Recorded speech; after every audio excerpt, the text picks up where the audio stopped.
എല്ലാവർക്കും സമ്പൽ സമൃദ്ധിയും സന്തോഷവും നിറഞ്ഞ ഒരു ഓണാശംസ നേരുന്നു. ഓണം എന്ന് പറയുമ്പോൾ തന്നെ നമ്മുടെ എല്ലാവരുടെ മനസ്സിലും ആദ്യം ഓടിയെത്തുന്നതാണ് മഹാബലി തമ്പുരാൻ. മഹാബലി തമ്പുരാനെ വരവേൽക്കുന്നതിനായി നമ്മളെല്ലാവരും ഓണസദ്യ ഒരുക്കുന്നു, പുതിയ ഓണക്കോടികളിടുന്നു, അത്തപ്പൂക്കളം ഇടുന്നു. ഇതൊന്നുമല്ലാതെ മഹാബലി തമ്പുരാന് ഏറ്റവും പ്രിയപ്പെട്ട ഒന്നാണ് ഓണവില്ല്. ഇന്ന് നമ്മൾ ഓണവില്ല് ഉണ്ടാക്കുന്നത് എങ്ങനെയാണെന്നും അതിൻ്റെ ഒരു ഐതിഹ്യവും അറിയുന്നതിനായിട്ടാണ് വന്നിട്ടുള്ളത്. നമുക്കതിലേക്ക് പോവാം.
ഇന്ന് നമ്മൾ വന്നിട്ടുള്ളത് ഓണവില്ല് കുടുംബത്തിലേക്കാണ്. ഓണം എന്ന് പറയുമ്പോൾ തന്നെ നമുക്ക് ഓണവില്ല് ഒട്ടും മാറ്റി നിർത്താൻ പറ്റാത്ത ഒന്നാണ്. ഇവിടെ എല്ലാവരും തന്നെ ഓണവില്ലിൽ ചായക്കൂട്ടുകളുടെ ഒരു തിരക്കിലാണ്. അപ്പോൾ ഈ ഓണവില്ലിനൊരു ഐതിഹ്യം കൂടെ ഉണ്ട്. അത് എന്താണെന്ന് നമുക്കൊന്ന് ചോദിച്ചറിയാം. ഈ ഓണവില്ലിനൊരു ഐതിഹ്യം ഇല്ലേ മഹാബലിയായിട്ട്? തീർച്ചയായിട്ടും ഐതിഹ്യമുണ്ട്. ഐതിഹ്യത്തിനെ പോലെ തന്നെ ഇതിനകത്തൊരു പാരമ്പര്യമുണ്ട്. നമ്മളൊരു 8 തലമുറകളായിട്ട് ഇവിടെ താമസിച്ച് ശ്രീപത്മനാഭസ്വാമിക്ക് ചിങ്ങമാസത്തിൽ തിരുവോണമെന്നാൽ ഈ പള്ളിവില്ലെന്ന ഓണവില്ല് സമർപ്പിക്കുന്ന ഒരു ആചാരം നടത്തുന്ന ഒരു കുടുംബമാണ്. നൂറ്റാണ്ടുകൾക്ക് മുമ്പ് തുടങ്ങിയത്. ക്ഷേത്രത്തോളം പഴക്കമുണ്ട് എന്നാണ് എൻ്റെ അറിവ്. തിരുവട്ടാർ ആദികേശവ പെരുമാൾ ക്ഷേത്രത്തിലും ഈ വില്ല് സമർപ്പണമുണ്ട്. ഇപ്പം തഞ്ചാവൂർ കാഞ്ചീപുരത്തു നിന്നൊക്കെ വന്ന സ്ഥപതി ശില്പികളുടെ പാരമ്പര്യമാണ്. അപ്പം അന്ന് തിരുവട്ടാർ ആദികേശവ പെരുമാൾ ക്ഷേത്രം ചെയ്ത ശില്പികളുടെ പാരമ്പര്യം ആയതുകൊണ്ട് അവിടെ ഈ വില്ല് സമർപ്പണമുണ്ട്. അതേ ആചാരം പത്മനാഭസ്വാമി ക്ഷേത്രം ചെയ്തപ്പോൾ ഇവിടെയും അതവർ നടത്തി. ആ പാരമ്പര്യം എങ്ങനെ തലമുറയായിട്ട് കൈമാറി വന്നിട്ടുള്ളതാണ്. ഇതിന് ഐതിഹ്യമായിട്ട് പറയുന്നത്, നമ്മൾ ഓണം ആഘോഷിക്കുന്നത് മഹാബലി ചക്രവർത്തി കേരളത്തിലെ പ്രജകളെ കാണാൻ വേണ്ടി വരുന്ന ദിവസത്തിനാണ് നമ്മൾ ഓണമായിട്ട് ആഘോഷിക്കുന്നത്. മഹാവിഷ്ണു വാമനാവതാരമെടുത്ത് സുതലം എന്ന് പറയുന്ന സ്വർഗത്തിലേക്ക് മഹാബലിയെ പറഞ്ഞയക്കുന്ന മുമ്പ് തന്നെ ഈ സുതലമെന്ന സ്വർഗത്തിൽ, അതായത് പാതാളത്തിലേക്ക് പറഞ്ഞയക്കുന്ന വേഷധാരിയായ 3 അടി ഉയരമുള്ള ബ്രാഹ്മണ ബാലൻ ആരാണെന്ന് ചോദിക്കുമ്പോൾ മഹാവിഷ്ണു തൻ്റെ വിശ്വരൂപം കാണിച്ചു കൊടുക്കും. വിശ്വരൂപം കാണിക്കുന്നതിനോടൊപ്പം തന്നെ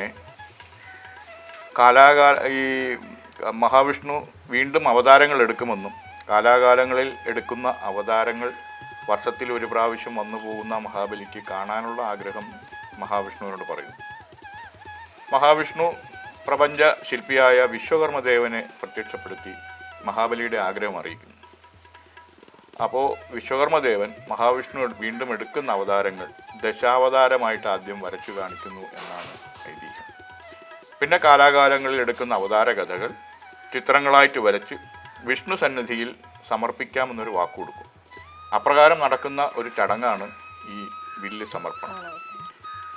ഇത് ഓണത്തിന് സമർപ്പിക്കുന്നത് കൊണ്ടാണ് ഓണവില്ല് എന്നുള്ള പേര് കിട്ടിയത്. ഇതിൻ്റെ യഥാർത്ഥത്തിലുള്ള പേര് പള്ളിവില്ലെന്നാണ്.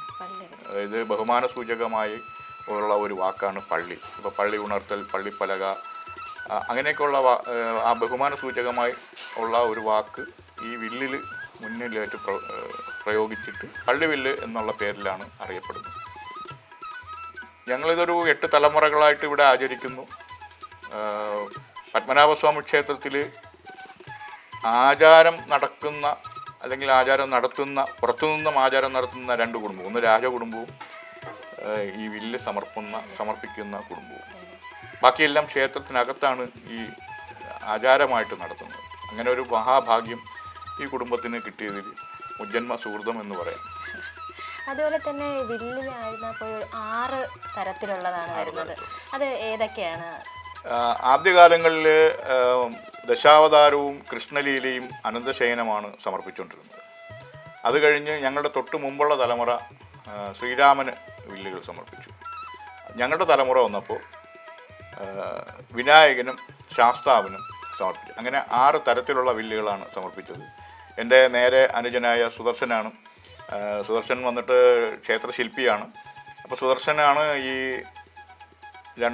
അവസാനം സമർപ്പിച്ച അയ്യപ്പൻ്റെയും വിനായകൻ്റെയും ചിത്രങ്ങൾക്ക് വരച്ച് പൂർത്തിയാക്കിയത്. അപ്പം അങ്ങനെ ഞങ്ങളുടെ തലമുറയും സമർപ്പിച്ചതോടുകൂടി പത്മനാഭസ്വാമി ക്ഷേത്രത്തിലെ എല്ലാ വിഗ്രഹങ്ങളിലും വില്ലുകൾ സമർപ്പിക്കുന്നത്. കാര്യം കഴിഞ്ഞ കുറേ കാലത്തിന് മുമ്പ് തന്നെ ഇവിടെ ഒരു ദേവപ്രശ്നം വെച്ചപ്പോൾ എന്തോ ഒരു കുറവുണ്ട് എന്ന് മനസ്സിലാക്കി അങ്ങനെ ആ കുറവ് കണ്ടെത്തിയതാണ് ശ്രീരാമനും വിനായകനും ശാസ്താവിനും വില്ലുകൾ സമർപ്പിക്കണം എന്നുള്ള കുറവ് ഞങ്ങൾ അന്ന് കണ്ടെത്തി. അത് പിന്നെ പരിഹരിക്കുകയാണ് ചെയ്തത്. അപ്പോൾ അമ്പലത്തിൽ ശാസ്താവിനും എല്ലാം വില്ല് ഈ സമയം ഒരേ സമയത്ത് ഓണസമയത്ത് തന്നെയാണ്. കാര്യം 6 വില്ലുകൾ, 6 ജോഡി വില്ലുകളാണ് ഇവിടെ സമർപ്പിക്കുന്നത്. എല്ലാ പ്രതിഷ്ഠകളിലും ഞങ്ങൾ കൊണ്ടുപോകുന്ന വില്ലുകൾ സമർപ്പിക്കുകയും സമർപ്പണം കഴിഞ്ഞതിന് ശേഷം അതവിടെ വിഗ്രഹങ്ങളിൽ യാതൊരു അതായത് നേരിട്ട് തന്നെ ആ വിഗ്രഹങ്ങളിൽ പോറ്റിമാർ ചാർത്തുകയാണ് ചെയ്യുന്നത്. ചാരി വയ്ക്കും. 3 ദിവസം അവിടെ ഉണ്ടാവും. 4ാമത്തെ ദിവസം അവിടെ നിന്ന് എടുത്ത് തിരുവിതാംകൂർ രാജകുടുംബത്തിൻ്റെ പൂജാമുറിയിൽ സൂക്ഷിക്കും. അതാണ് പതിവ്. അത് ഒരു ചടങ്ങായിട്ടില്ലേ, അല്ലെങ്കിൽ ഒരു വ്രതം അങ്ങനെയൊക്കെ? തീർച്ചയായിട്ടും. ഇത് ഞങ്ങളിപ്പോൾ ഈ വില്ലുകൾ ചെയ്യുന്നത് ഭഗവാന്റെ വിഗ്രഹങ്ങളിൽ, അതായത് എല്ലാ ഭഗവാന്മാരുടെയും വിഗ്രഹങ്ങളിൽ ചാർത്തുന്നതായതുകൊണ്ടും 41 ദിവസത്തെ കഠിനമായ വ്രതമാണ്. അതായത് പലക എടുക്കുന്ന നാൾ മുതൽ കഠിന വ്രതമാണ്. അതുവരെ ഞങ്ങൾ വെജിറ്റേറിയനാണ്, വ്രതമാണ്. എങ്കിൽ പോലും മറ്റു കാര്യങ്ങളിലൊന്നും അധികം പങ്കെടുക്കാതെ കുടുംബത്തിൽ തന്നെ കഴിഞ്ഞ് അത്രയും കഠിനമായിട്ട് വ്രതശുദ്ധിയോടുകൂടിയാണ് ഇവ തയ്യാറാക്കുന്നത്. പലക പരുവപ്പെടുത്തി ഇവിടെ കൊണ്ടുവന്ന് പക്ഷിലതാദികളോടൊക്കെ അനുവാദം വാങ്ങുന്ന പൂജ ഈ തെക്കതിൽ വെച്ച് പൂജ നടത്തിയിട്ടാണ് ഈ വില്ലുകൾക്ക് നിറങ്ങൾ, ചായങ്ങൾ കൊടുക്കുന്നത്. അതൊരു 6 തരത്തിലുള്ളതാണ്. അതിൽ 3 അളവാണുള്ളത്. ഏറ്റവും വലിയ അളവ് 4.5 അടി നീളമാണ്. അത് ആ 4.5 അടി നീളം നിശ്ചയിക്കപ്പെട്ടിരിക്കുന്നത് ഭഗവാന്റെ വിഗ്രഹമായ 18 അടിയുടെ 4/1 ഭാഗമായിട്ടാണ് നിശ്ചയിച്ചിരിക്കുന്നത്. ബാക്കിയൊക്കെ ഉപദേവന്മാരാണ്. 4.5 അടി നീളത്തിൽ പത്മനാഭസ്വാമിയുടെ അനന്തശായിയായ ഭഗവാന്റെ രൂപവും 4 അടി നീളത്തിൽ ദശാവതാരവും ശ്രീരാമ പട്ടാഭിഷേകവും ശാസ്താവും, 3.5 അടി നീളത്തിൽ ശ്രീകൃഷ്ണലീലയും വിനായകനും.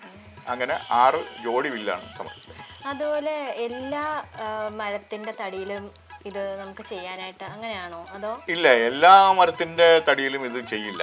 ദേവഗണത്തിൽപ്പെട്ട കടമ്പ്, മഹാഗണി ഈ 2 വൃക്ഷങ്ങളിലാണ് ഇത് ചെയ്തിട്ടുള്ളത്. കാരണം രണ്ടും ദൈവികമായ അംശമുള്ള വൃക്ഷങ്ങളാണ്. കടമ്പ് പ്രത്യേകിച്ച് ശ്രീകൃഷ്ണൻ്റെ സ്പർശനമേറ്റ, ശ്രീകൃഷ്ണ ഭഗവാന്റെ സ്പർശനമേറ്റ ഒരു വൃക്ഷമാണ് എന്നുള്ളത് അറിയാം. അപ്പോൾ അതുകൊണ്ട് ഇത് കൂടുതൽ എനർജി ഉണ്ടാവും. വീട്ടിൽ കൊണ്ടുവയ്ക്കുമ്പോൾ ആ പോസിറ്റീവ് എനർജി കൂടുതലായിട്ടുണ്ടാവുന്നുണ്ട്. മാത്രമല്ല അത് നാര് കുറഞ്ഞ വൃക്ഷങ്ങളാണ്. അപ്പോൾ നമ്മൾ വരയ്ക്കുമ്പോൾ ചിത്രങ്ങൾക്ക് മിഴിവേകാൻ വേണ്ടിയിട്ട് അതിന് സാൻഡ് പേപ്പറൊക്കെ ഇടുമ്പോൾ തന്നെ നമുക്കതറിയാം, അതിനകത്ത് ഒരു അംശം പോലും നാര് ഇല്ല. അപ്പം നമ്മൾ വരയ്ക്കുന്ന ചിത്രങ്ങൾക്ക് വളരെ മിഴിവുണ്ടായിരിക്കും. അതുപോലെ തന്നെ ഇപ്പോൾ ഇതിന് യൂസ് ചെയ്യുന്ന ഇപ്പം കടമ്പായിരുന്നാലും ആ മരം കണ്ടുപിടിക്കുക, അല്ലെങ്കിൽ അത് എങ്ങനെയുള്ളതായിരിക്കണം, അങ്ങനെയൊക്കെ അതിനൊരു പൂജയോ അങ്ങനെ എന്തെങ്കിലും നടത്തിയാണോ അത്? പണ്ടുകാലം ഞാൻ കേട്ടിട്ടുള്ളത്, ഞങ്ങളെ പൂർവികർ പറഞ്ഞു തന്നിട്ടുള്ളത്, വൃക്ഷങ്ങൾ കണ്ടെത്തി ഇപ്പം മുമ്പ് കേരളത്തിൽ ഇഷ്ടംപോലെ കടമ്പ് വൃക്ഷമുണ്ടായിരുന്നു. കടമ്പ് വൃക്ഷങ്ങളൊക്കെ ഇപ്പം വളരെ ശോഷമാണ്, വളരെ ശോഷിച്ചിട്ടുണ്ട്. അപ്പോൾ ഇപ്പോൾ തമിഴ്നാട്ടിൽ നിന്നാണ് ഈ കടമ്പ് വൃക്ഷങ്ങൾ കൊണ്ടുവരുന്നത്. തടിമില്ലിൽ കൊണ്ടുവരുമ്പോൾ തന്നെ ഞങ്ങളത് അറിയിക്കും. മരം മുറിക്കുന്നതിന് മുമ്പ് ചടങ്ങുണ്ട്, വൃക്ഷലതാദികളോടൊക്കെ അനുവാദം വാങ്ങുന്നൊരു ചടങ്ങുണ്ട്. പണ്ട് കാലത്ത് അവരിങ്ങനെ ചെയ്തിരുന്നു. എന്നാൽ ഇപ്പോഴും ഈ കൊടിമരമൊക്കെ മുറിക്കുമ്പോൾ, കവുങ്ങിൻ്റെ മരമൊക്കെ മുറിക്കുമ്പോൾ അത് ചെയ്യുന്നുണ്ട്. പക്ഷേ ഈ മരങ്ങൾ കണ്ടെത്തി അതിനോട് അനുവാദം വാങ്ങുന്ന ചടങ്ങ് നടത്തുന്നത് ബുദ്ധിമുട്ടാണ്. അപ്പോൾ അതുകൊണ്ട് അതിന് പരിഹാരം എന്നുള്ള രീതിയിൽ ഇവിടെ ദേവപ്രശ്നം വെച്ചപ്പോൾ അവർ പറഞ്ഞത് ക്ഷേത്ര സന്നിധിയിൽ കൊണ്ടുവന്നതിന് ശേഷം ആ പൂജകൾ ഈ സന്നിധിയിൽ വെച്ച് ചെയ്യണമെന്ന്. അങ്ങനെ കുറച്ച് കാലങ്ങളായിട്ട് ഞങ്ങൾ പലകയാക്കി പരുവപ്പെടുത്തി ഇവിടെ കൊണ്ടുവന്നതിന് ശേഷം ആ പൂജകൾ ചെയ്യുകയാണ് പതിവ്. ഇതിപ്പോൾ ഇവിടെ ഞാൻ വന്നപ്പോഴത്തേ കണ്ടായിരുന്നു, ഇതിപ്പോൾ എല്ലാം നമ്മൾ പത്മനാഭന് സമർപ്പിക്കാൻ വേണ്ടിയിട്ടുള്ളതാണല്ലേ നടന്നുകൊണ്ടിരിക്കുന്നത്. അതുപോലെ തന്നെ കുറേ കുഞ്ഞു കുഞ്ഞ് വില്ലുകൾ ഞാൻ കണ്ടിട്ടുണ്ടായിരുന്നു. അപ്പോൾ ഇത് വെളിയിൽ നിന്ന് വന്ന് വാങ്ങിക്കുക അങ്ങനെ ഉണ്ടോ? അതോ ശ്രീപത്മനാഭസ്വാമി ക്ഷേത്രത്തിൽ ആചാരപരമായിട്ട് കുടുംബത്തിൽ നിന്ന് സമർപ്പിക്കുന്ന 12 വില്ലുകളാണ്. 6 ജോഡി വില്ലാണ് ആചാരപരമായിട്ട് സമർപ്പിക്കുന്നത്. ഒരു വർഷത്തെ ആചാരം നടന്നു കഴിഞ്ഞാൽ അടുത്ത വർഷം വരെ ഈ വില്ലുകൾക്ക് ആ ശക്തി ഉണ്ടായിരിക്കും. അപ്പോൾ ഞങ്ങളിവിടെ നിന്ന് തെക്കതിൽ വച്ച് പൂജ നടത്തിയിട്ട് ആണ് ഭഗവാന് സമർപ്പിക്കുക. ഓണവില്ല് സമർപ്പണമാണ്. അപ്പോൾ പൂജ നടത്തി സമർപ്പിക്കുമ്പോൾ ധാരാളം ഭക്തജനങ്ങൾ ഈ ഓണവില്ലുകൾ ആവശ്യമായിട്ട് വരുന്നുണ്ട്. അമ്പലവുമായിട്ട് ബന്ധപ്പെടുന്നുണ്ട്, ഞങ്ങളുമായിട്ടും ബന്ധപ്പെടുന്നുണ്ട്. അപ്പോൾ ഇവിടെ വച്ച് പൂജിച്ച് ഭക്തർക്ക് ഞങ്ങൾ ചെയ്യുന്നുണ്ട്. അതാണ് കൂടുതൽ എണ്ണം ഇതിനകത്ത് കാണുന്നത്. പ്രത്യേകമായിട്ട് പേരും നക്ഷത്രമൊക്കെ പറഞ്ഞ് തെക്കതിൽ വച്ച് ഭഗവാനെ സാക്ഷ്യപ്പെടുത്തി ആണ് പൂജകൾ ചെയ്യുന്നത്. പൂജ ചെയ്തിട്ടാണ് ഇത് ബുക്ക് ചെയ്യുന്നത്. നേരത്തെ മുൻകൂട്ടി അറിയിക്കണം, കാരണം ഇത് വരച്ചെടുക്കുന്നതാണ്, പിന്നെ പവിത്രമായിട്ട് ചെയ്യുന്നതാണ്. എന്തെങ്കിലും അശുദ്ധിയൊക്കെ വന്നു കഴിഞ്ഞാൽ അത്രയും ദിവസം മാറി നിൽക്കേണ്ടി വരും. അപ്പോൾ അതെല്ലാം മനസ്സിലാക്കിയിട്ട് ഓരോരുത്തരും അത് ഉൾക്കൊണ്ടുകൊണ്ട് അവർ കുറച്ച് സമയം കഴിഞ്ഞാലും കിട്ടുമെന്നുള്ള പ്രതീക്ഷയിൽ ആൾക്കാർ വന്ന് ബുക്ക് ചെയ്യുന്നുണ്ട്. ഞങ്ങളത് വരച്ച് പൂജ നടത്തി കൊടുക്കുന്നുണ്ട്. ഈ ചെറിയ വില്ലിനെ സംബന്ധിച്ചിടത്തോളം ഞങ്ങൾ 2017 ഈ ചെറിയ വില്ലുകൾ നിർമ്മിച്ചത്. അതുവരെ ഞങ്ങൾ ഭഗവാന് സമർപ്പിക്കുന്ന വില്ലുകൾ മാത്രമേ ചെയ്തിട്ടുള്ളൂ. പക്ഷെ 2017 ഞങ്ങൾക്ക് ചെറിയ ഒരു സാമ്പത്തിക ബുദ്ധിമുട്ട് മാത്രമല്ല, ക്ഷേത്രവുമായിട്ട് ചെറിയൊരു തർക്ക വിഷയമുണ്ടായി. അന്നത്തെ എക്സിക്യൂട്ടീവ് ഓഫീസർ ഞങ്ങൾ ചെയ്തുകൊണ്ടിരിക്കുന്നതിന് പകരമായിട്ട് കൂടുതൽ എണ്ണം അമ്പലത്തിൽ വെച്ച് കൂടുതൽ ചെയ്യാൻ തുടങ്ങി. അപ്പോൾ ഞങ്ങളത് ചെയ്യാൻ പാടില്ല, കാര്യം ഇത് വളരെ പവിത്രമായിട്ട് ചെയ്യേണ്ട കാര്യങ്ങളാണെന്ന് പറഞ്ഞ് മനസ്സിലാക്കിയിട്ട് പോയി. അങ്ങനെ ഒരു രീതിയാണെങ്കിൽ പോലും അവിടെ ഒരു ബിസിനസ് എന്നുള്ള രീതിയിൽ അവർക്ക് ചെയ്യാനായിട്ട് അവർ താല്പര്യമെടുത്ത് മുന്നിൽ വന്നു. ഞങ്ങളോടത് സംസാരിച്ചു. പക്ഷേ ഞങ്ങൾക്കത് ഒരു ദിവസം ഒരു 3-4 വില്ലുകൾ മാത്രമേ തീരുള്ളൂ. അവരോട് എത്ര പറഞ്ഞിട്ടും അത് അവർക്ക് മനസ്സിലാവുന്നില്ല. കാര്യം കൂടുതൽ എണ്ണം വേണമെന്ന് പറഞ്ഞിട്ട് നിർബന്ധിച്ചു. പക്ഷെ ഞങ്ങൾക്ക് സാധിക്കാത്തത് കൊണ്ട് ഞങ്ങളത് തൽക്കാലം പിൻവലിക്കും. അപ്പോൾ ആ സമയം കൂടുതൽ എണ്ണം വരയ്ക്കാൻ സാധിക്കാത്തത് കൊണ്ട് ഞങ്ങൾക്ക് അമ്പലത്തിൽ നിന്നും ഈ ഭക്തജനങ്ങൾ ബുക്ക് ചെയ്യുന്ന വില്ലുകൾ അത്രയും വ്യാപിപ്പിക്കാനായിട്ട് സാധിച്ചില്ല. ആ സമയം മിക്കവാറും ഉള്ള എല്ലാ വ്യാഴാഴ്ചയും ഭഗവാനെ തൊഴാൻ വേണ്ടിയിട്ട് പോകാറുണ്ട്. അപ്പോൾ സാമ്പത്തികമായിട്ടും വലിയ ബുദ്ധിമുട്ടായി. കാര്യം ഞാനൊരു കോപ്പറേറ്റീവ് സെക്ടറിൽ ജോലി ഉണ്ടായിരുന്ന ആളാണ്. ജോലി മതിയാക്കി എൻ്റെ നേരെ അനിയൻ ക്ഷേത്രശില്പിയാണ്. ധാരാളം ക്ഷേത്രങ്ങൾ കേരളത്തിന് പുറത്തും അകത്തും ധാരാളം ക്ഷേത്രങ്ങൾ ചെയ്ത ശില്പിയാണ്. അത് കഴിഞ്ഞാൽ ഉള്ള അനിയൻ ഗവൺമെൻറ് പ്രസ്സിൽ ജോലി ഉണ്ടായിരുന്നു. ഏറ്റവും ഇളയ അനിയൻ സിനിമ സീരിയലുമായിട്ടൊക്കെ ബന്ധപ്പെട്ട. അപ്പോൾ ഇത്തരം ജോലികളൊക്കെ ചെയ്തുകൊണ്ടിരുന്ന സഹോദരങ്ങൾ ഈ ഓണവില്ല് നിർമ്മാണം എന്നുള്ള രീതിയിൽ ഞങ്ങൾ വീട്ടിൽ വളരെ ചിട്ടയോടുകൂടി ആചാര അനുഷ്ഠാനത്തോടു കൂടി നടത്തി ജീവിച്ചു വരികയായിരുന്നു. അപ്പോഴാണ് പെട്ടെന്ന് സാമ്പത്തികമായിട്ട് ഇച്ചിരി ബുദ്ധിമുട്ട് വന്നത്. ആ സമയം ഞാൻ അമ്പലത്തിൽ ഭഗവാനെ തൊഴാൻ വേണ്ടിയിട്ട് പോയ വേളയിൽ ഒരു വയസ്സായ തേജസ്വിയായ ഒരു അപ്പൂപ്പനെ, മുത്തച്ഛനെ ഞാൻ അവിടെ വെച്ച് കണ്ടു. അദ്ദേഹം എൻ്റെ അടുത്ത് ചോദിച്ചു, ഓണവില്ലിൻ്റെ ആളല്ലേ എന്ന് ചോദിച്ചു. ആ സമയം അമ്പലത്തിനകത്ത് വെച്ച് ഡ്യൂപ്ലിക്കേറ്റായിട്ട് ഓണവില്ല് ചെയ്യുന്നുണ്ട്. അപ്പം ഞങ്ങൾ അറിയാതെയും പിന്നീട് അറിഞ്ഞും ഒക്കെ അവരവിടെ ചെയ്യുന്നുണ്ട്.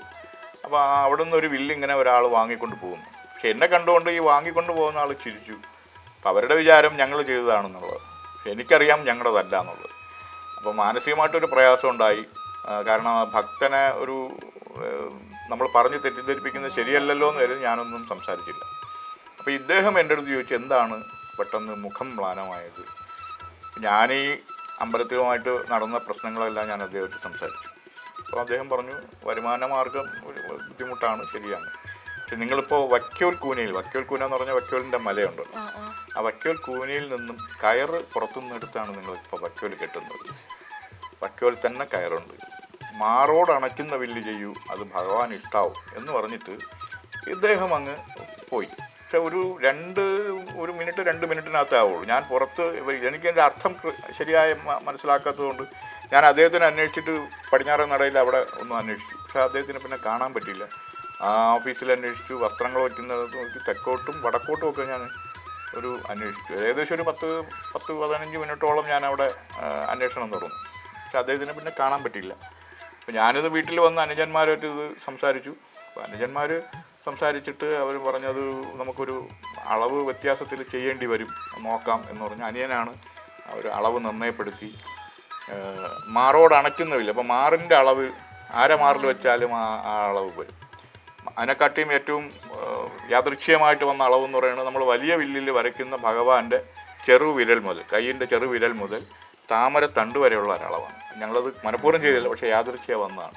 അങ്ങനെ ഒരു അളവിൽ വില്ല് ചെയ്തു. ഞങ്ങളിത് ഭഗവാന്റെ പാദത്തിൽ ഒരു 1-ാം തീയതി ഒന്ന് സമർപ്പിച്ചിട്ട് അതിവിടെ കൊണ്ട് തമ്പുരാട്ടിയുടെ അവിടെയും ആശുപത്രിയിരുന്ന തമ്പുരാട്ടിയുടെ അവിടെയും അവർക്കും ഒന്ന് കൊടുത്തിട്ട് കാര്യം പറഞ്ഞു. അപ്പോഴാണ് അവരും അറിയുന്നത് ഇങ്ങനെ ഒരു സംഭവം ഉണ്ടെന്ന്. അപ്പം ഞാൻ ഈ കഥ ഈ നടന്ന കാര്യം ഞാൻ പറഞ്ഞില്ലായിരുന്നു.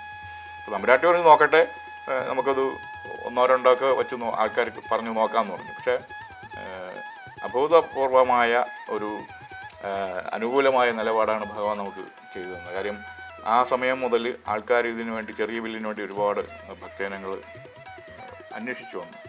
തമ്പുരാട്ടിയുടെ അടുത്ത് തന്നെ വന്നു. ഞങ്ങൾ ഇവിടെ നിന്ന് ചെയ്ത് തമ്പുരാട്ടിയിൽ കൊടുക്കും, ആശുപത്രിനാൾ ആ ഭക്തർക്ക് കൊടുക്കും. അങ്ങനെ ലോകം മുഴുക്കെ ഇതെത്തുന്ന തരത്തിലായി. ഏകദേശം 1 വർഷം കഴിഞ്ഞപ്പോഴാണ് തമ്പുരാട്ടി എൻ്റെ അടുത്ത് ചോദിച്ചത്, ഇതെന്തുകൊണ്ട് ഇപ്പോൾ നിങ്ങൾ ഈ ചെറിയ ബില്ലിന് ചെയ്യാനായിട്ട് തോന്നിയത്? കാരണം മുമ്പ് വലിയ വില്ല് മാത്രമാണ് ചെയ്തുകൊണ്ടിരുന്നത്. അപ്പോഴാണ് ഞാൻ ഈ കഥ പറയുന്നത്. അപ്പോൾ ആ തമ്പുരാട്ടി പറഞ്ഞത് ഭഗവാന്റെ ലീല അങ്ങനെയാണ്, ആരുടെ മുമ്പേയും പല രൂപത്തിലും പ്രത്യക്ഷപ്പെടാറുണ്ട്. നമ്മുടെ കഷ്ടാവസ്ഥ വരുമ്പോൾ, അരിഷ്ടതാവസ്ഥ വരുമ്പോൾ ഭഗവാൻ ഇങ്ങനെ വന്ന് പ്രത്യക്ഷമായി പറഞ്ഞു തരും, മാർഗദർശനം നടത്തും. അപ്പോൾ നമ്മൾ അതിനനുസരിച്ച് സഞ്ചരിക്കുക, നല്ലതുണ്ടാവും എന്ന് പറഞ്ഞിട്ട്. അങ്ങനെ അത് മുതൽ 2017 മുതൽ 2023 വരെ ധാരാളം ചെറിയ വില്ലുകൾ ഭക്തജനങ്ങൾ വാങ്ങിക്കൊണ്ട് പോകുന്നു. കൂടുതലും പുറം രാജ്യങ്ങളിലാണ് ഇത് കൊണ്ടുപോകുന്നത്. കാര്യം ഇതിനകത്തൊരു പെട്ടിയൊക്കെയാണ്. ഇതെല്ലാം പൂജിച്ചിട്ടാണ് കൊടുക്കുന്നത്. കുടുംബക്ഷേത്രത്തിൽ വെച്ച് പൂജ നക്ഷത്രം പറഞ്ഞ് പൂജിച്ചിട്ടാണ് കൊടുക്കുന്നത്. അങ്ങനെ ഉണ്ടായതാണ് ഈ ചെറിയ വില്ല്. അതുപോലെ തന്നെ ഇതിൽ ചായങ്ങൾ ഇത് നമ്മൾ കളമെഴുതുന്ന പൊടിയുണ്ട്. മുമ്പ് കാലത്ത് എരിക്കിൻ്റെ കറയിൽ ഇലച്ചാറ്, പിന്നെ പഴച്ചാറ്, അങ്ങനെയൊക്കെ ഉള്ളതെല്ലാം കൂടെ ചേർത്തിട്ടാണ് നിറക്കൂട്ടുകൾ ഉണ്ടാക്കിക്കൊണ്ടിരുന്നത്. പക്ഷെ ഇപ്പോൾ അത് ചായം ഈ നമ്മുടെ കളമെഴുതുന്ന പൊടി അരിച്ച് കട്ടിയാക്കി വെച്ചിട്ടുണ്ട്. അതിൽ ചായം കൂടെ മിക്സ് ചെയ്ത് ആണ് ഇപ്പോൾ ചെയ്തുകൊണ്ടിരിക്കുന്നത്. ഒരു ദിവസം എത്ര എണ്ണം വരെ നമുക്കിത് ചെയ്യാനായിട്ട് പറ്റും? ഒരു ദിവസം ഒരു വില്ല് എന്നുള്ള രീതിയിൽ പറ്റില്ല. കാരണം ഒരു ദിവസം ഇതിൻ്റെ മീഡിയ വെള്ളമാണ് ഇതിനകത്ത് കൂടുതലും ഉപയോഗിക്കുന്നത്. അപ്പോൾ ഒരു ദിവസം ഒന്ന് എന്നുള്ള രീതിയിൽ ചെയ്യാനായിട്ട് ബുദ്ധിമുട്ടാണ്. കാരണം ഒരു നിറം ഉണങ്ങിയതിന് ശേഷം അതിൻ്റെ പുറത്ത് നിറം വയ്ക്കാൻ പറ്റും. പക്ഷേ ഞങ്ങളിപ്പോൾ ചെയ്യുന്നത്, ഞങ്ങൾ സഹോദരങ്ങളെല്ലാവരും, മകനും മക്കളും എല്ലാം ഉണ്ട്, അവരെല്ലാവരും കൂടെ ചേർന്ന് ഇത് നിറങ്ങൾ ഓരോന്നിലാക്കി ഇട്ടതിന് ശേഷമാണ് പിന്നീട് ബാക്കി അവസാനം ഫിനിഷിംഗ് സ്റ്റേജിൽ രണ്ടാമത്തെ അനുജനാണ് അതിൻ്റെ മിഴികൾ വരയ്ക്കുന്നതും മിഴികൾ തുറക്കുന്നതും അദ്ദേഹമാണ്. അപ്പം ഒരു ദിവസം ഒരു 3 എണ്ണം കഴിയുന്നത്, മാക്സിമം കുറച്ചുകൂടി രാത്രിയൊക്കെ ഇരുന്ന് കഴിഞ്ഞാൽ 4 എണ്ണം തീരും. കാര്യം ഇതിനകത്തൊരു സൗന്ദര്യമുണ്ട്. അപ്പം വരയ്ക്കുന്ന ആളിൻ്റെ മനസ്സാണ് ഭഗവാന്റെ മുഖത്തിൽ വരുന്നത്, പ്രതിഫലിക്കുന്നത്. അപ്പം ആ രീതിയിൽ ചെയ്തെടുക്കുമ്പോൾ വളരെ സൂക്ഷ്മമായിട്ട് ചെയ്തെടുക്കുന്നതാണ്. അതുകൊണ്ട് ഒരു ദിവസം ഒരു 4 എണ്ണമൊക്കെ മാക്സിമം ചെയ്യാം.